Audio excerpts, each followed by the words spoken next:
My name is Robert Winston Mercy, and I had just written this definitive book on the Korean War, which took place in 1950 and went till 1953.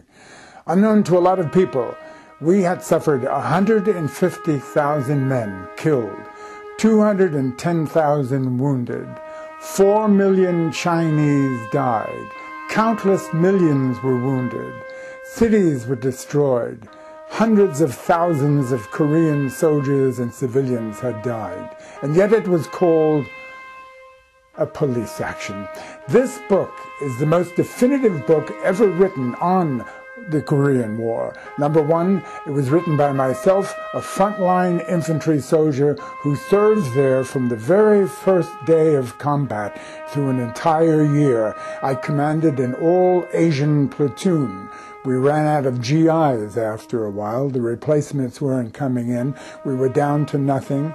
We were pitted against 135,000 men in the North Korean army.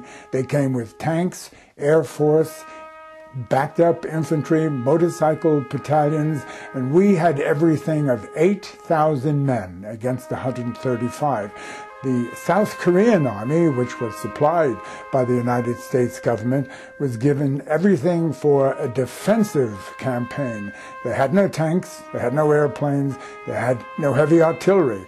They didn't have too much of anything because the United States government was afraid that they may attack North Korea. And President Syngman Rhee, a patriot of long standing, was in that frame of mind.